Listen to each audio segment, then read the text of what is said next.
Hello et bienvenue sur Marvelous, là où on continue de parler de Marvel Champion avec l'ami Merlin. Salut Merlin. Salut capitaine.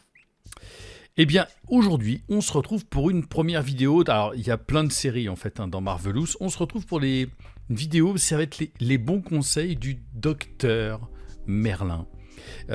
L'idée, c'est de vous apporter, à vous qui êtes alors soit des jeunes joueurs, soit des joueurs parfois un tout petit peu plus expérimentés, on a toujours besoin d'un regard ultra expert de notre Merlinounet national, qui va vous prodiguer quelques petits conseils à des moments pour vous dire, bon bah voilà, tel genre de carte ça vaut le coup, dans votre deck building, etc.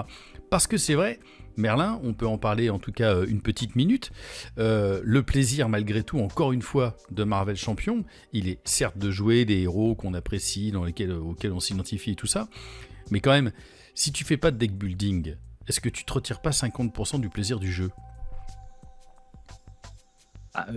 Je dirais qu'il y a un certain nombre de joueurs adorent le deck building et pratiquent effectivement pour cet aspect-là ce type de jeu, hein, d'ailleurs qu'il soit compétitif ou coopératif, puisqu'on retrouve le deck build dans des jeux comme Magic, bien évidemment. Mais il y a aussi des joueurs qui aiment juste prendre du plaisir à jouer un deck qui est construit pour leur style de jeu ou pour sa force, et qui ne sont pas forcément aussi à l'aise que d'autres personnes dans cette construction de deck. Et donc on retrouve les deux. Alors effectivement, une grande partie du plaisir de ce type de jeu viendra dans le deck build, mais il ne faut pas oublier tous ceux qui sont peu à l'aise ou qui considèrent que c'est finalement une tâche pénible et ont besoin de decks à conseiller ou de combinaisons possibles de cartes qu'on peut intégrer dans un build.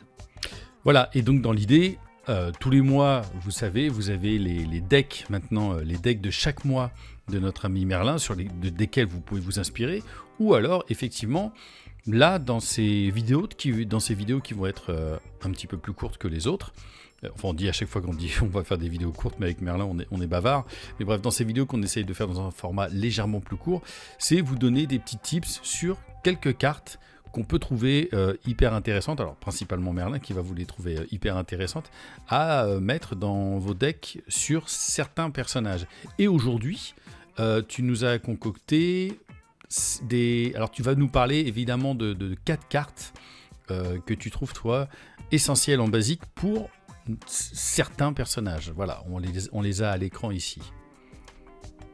Donc effectivement, j'ai sélectionné ces 4 cartes qui sont en fait en nombre de 6, puisque il y a 3 cartes uniques et une carte ressource qui peut être mise à 3 exemplaires dans votre deck, qui fait que c'est 6 cartes à inclure. Ça peut être 5 suivant le type de héros que vous choisirez, et 6 au maximum. Et évidemment, c'est en anglais, je précise, parce qu'on est sur le Tabletop Simulator de Itch, qui est toujours très bien fait, sachant que l'ancien Tabletop Simulator en français n'a pas été remis à jour, mais je pense que vous vous retrouverez de toute façon sur le dessin des cartes. Alors, est-ce que tu peux nous dire ça peut fonctionner pour quel genre de personnage? Est-ce que ça fonctionne pour tout le monde? Ou est-ce qu'il y a une certaine catégorie de personnages, comme tu me disais, plus flip-flap, qu'on retourne assez régulièrement? Voilà, donc on est vraiment sur une combinaison pour les personnages qui font du flip-flap. Donc faire du flip-flap, ça veut dire que c'est un personnage qui va passer de héros à alter ego régulièrement, quasiment un tour sur deux, hein, dans son paroxysme en termes d'usage. Et donc vous allez faire, en faisant un tour sur deux en alter ego ou en héros, vous allez pouvoir utiliser cette combinaison une fois en place, tous les tours en finale. Que vous finirez en alter ego ou vous commencerez en alter ego. D'accord. Et donc, effectivement, les cartes de ressources, là, les 3 Digging Deep, alors, on rappelle, hein, après que cette carte a été défaussée du top de votre deck, vous l'ajoutez à votre main. Bon, moi, je connais un personnage qui fait ça très très bien. J'arrête d'en parler parce que Domino, que j'adore. Pour quel genre de personnage ça peut fonctionner et avec quelle mécanique tout ça, on peut l'inclure? Dans quelle mécanique on peut l'inclure? Voilà, donc on va commencer par parler de la carte qui va faire défausser d'autres cartes. C'est l'arme X. Donc l'arme X, c'est le soutien, donc le Weapon X en anglais, On peut jouer quand on a son identité qui a le trait mutant et qui a une action d'alter ego. Donc on défausse la carte, on prend un dégât. Et on va défausser des cartes de son deck jusqu'à défausser des cartes spécifiques à son identité. Ouais. Ensuite, on ajoutera cette carte à sa main. D'accord. Qu'est-ce que ça veut dire, premièrement? Bon, premièrement, ça veut dire que pour un dégât, vous piochez une carte. En pratique, quand vous êtes en alter ego, contre un dégât, vous allez piocher une carte. Ça, c'est la première chose que ça dit. Deuxième chose, les cartes de votre identité, spécifiques à votre identité sont en général les cartes les plus fortes de votre set ou de votre deck. C'est toujours intéressant d'en récupérer. Donc ça, c'est l'effet de base, ça permet de piocher une carte. Évidemment, on dit deuxième carte, effet, ce sont les cartes signatures, ça peut être n'importe lesquelles, amélioration, événement ou quoi que ce soit. Tout à fait, il n'y a pas de distinction par rapport à ça. Mais je précise juste parfois pour les joueurs les plus jeunes. On va rezoomer sur la carte pour la montrer, mais effectivement, comme vous pouvez le voir, on défausse des cartes jusqu'à défausser une carte spécifique à l'identité. Ça peut être votre allié signature, un attachement, une amélioration, un soutien, un événement. Donc c'est vraiment très versatile, parce que ça peut vraiment récupérer n'importe quelle carte de son set. Ressources si vous en avez. Dès l'instant, on va défausser des cartes. On a cette mécanique qui a été ajoutée à l'époque de Domino, enfin de la boîte Domino. C'est le fameux Digging Deep, se donner à fond en français. Donc les 3 ressources, quand on les fausse, on les récupère en main. Donc si vous avez la chance au moment où vous défaussez pour trouver votre carte spécifique à l'identité de défausser un Digging Deep, vous allez prendre une carte supplémentaire en main. Donc une ressource supplémentaire. En plus une ressource qui est c'est une ressource libre. Ouais. Multi, quoi. Tout à fait. Toujours intéressant, notamment pour certains effets, quand vous devez retirer des attachements aux méchants. Toujours pratique d'avoir une ressource libre. Et dans la mécanique de défausse, a également été ajoutée dans le set Domino la renarde blanche, qui de la même manière, lorsqu'elle est défaussée du deck, est mise en jeu gratuitement. Donc quand vous avez une mécanique de défausse, vous allez inclure vos Digging Deep et votre renarde blanche pour avoir une chance de les défausser. Je rappelle que comme vous allez faire du flip-flop, vous allez faire cet effet tous les tours. Donc votre probabilité, vous pouvez toujours les piocher en main, mais vous avez quand même une probabilité d'avoir une ou 2 cartes qui sortent assez régulièrement. Donc ça augmente votre capacité de pioche. C'est une combo assez classique avec l'arme X, qu'on peut jouer lorsqu'on est mutant. Mais...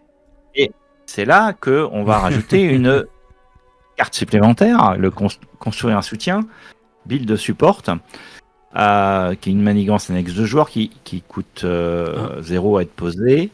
Non, 1, pardon. Elle coûte 1, ouais. Oui, qui coûte 1 à être posée, qui a victoire 0, et qui met 3 menaces par joueur sur elle. Et lorsqu'on a déjoué cette manigance, on peut jouer un soutien qui coûte 3 ou moins.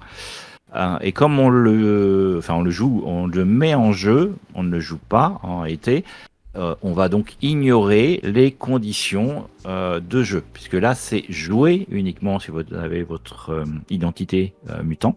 Ouais. Comme vous la mettez en jeu, elle n'est pas jouée, donc vous n'avez pas respecté les conditions. Jouer la carte si vous avez le trait mutant.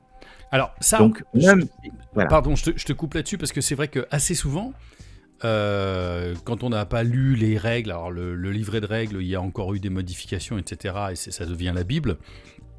Quand on est un joueur plus voilà, qui vient d'arriver, on ne comprend pas que parfois il y a certains mots-clés comme jouer et mettre en jeu qui ne veulent pas dire la même chose. Et c'est toujours là sur des petits points de détail qui font que le jeu parfois est évidemment très très très très compliqué. Et là par exemple moi-même c'est une combinaison, tu vois, avant que tu me la révèles, que j'avais pas, enfin que je l'ai avant d'aujourd'hui, mais c'est une combinaison quand même qui est vachement intéressante parce que on se rend compte que parfois il y a effectivement des choses dans le deck building qu'on s'est refusé parce qu'on pensait qu'on ne pouvait pas jouer parce qu'on n'avait pas le trait mutant, Avenger, champion, enfin etc. etc.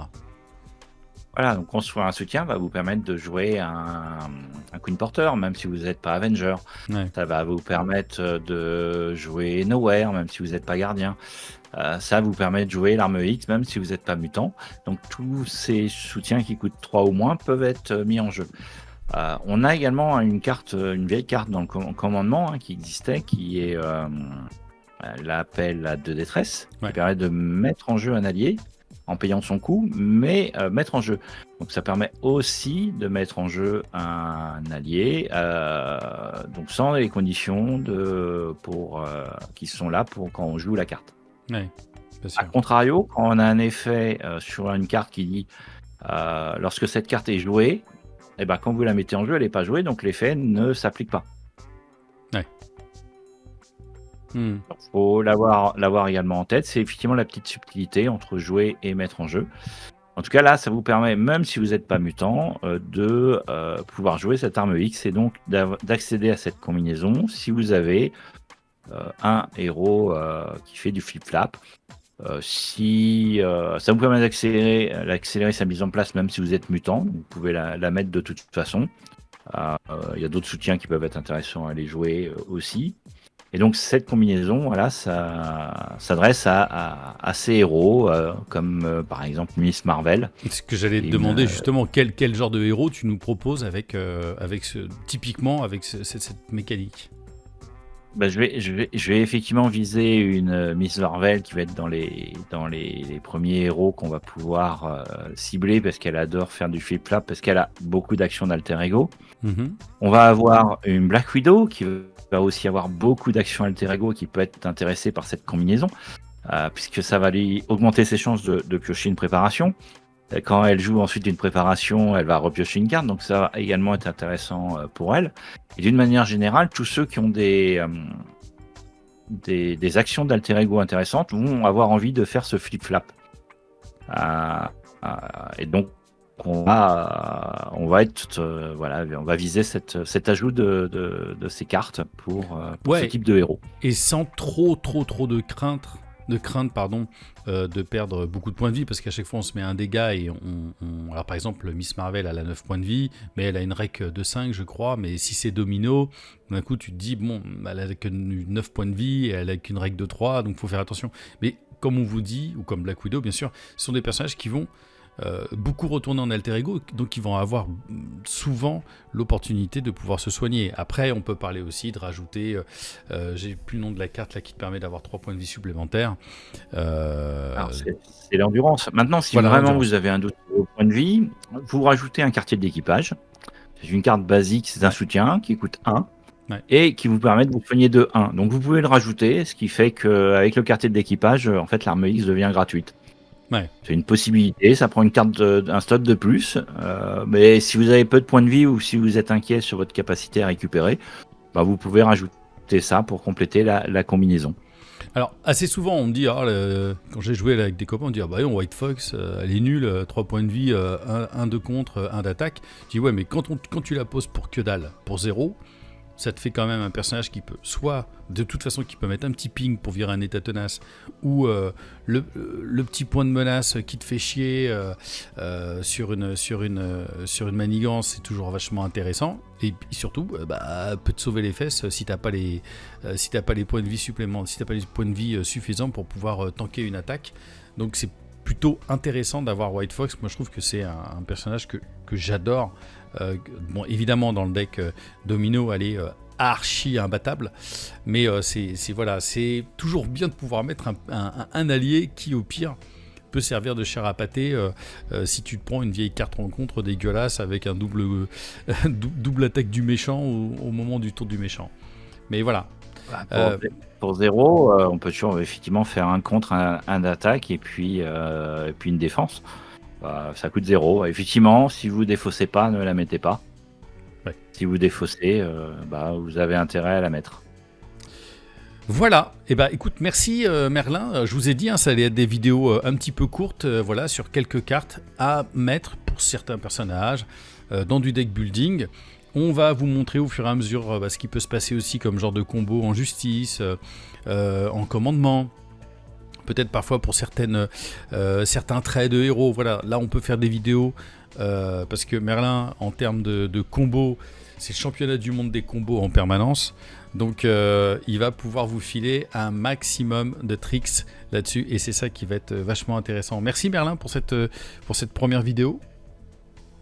Merci à tous pour votre écoute. Et on se retrouve très bientôt pour une nouvelle vidéo. Et d'ici là, ciao, Marvelous.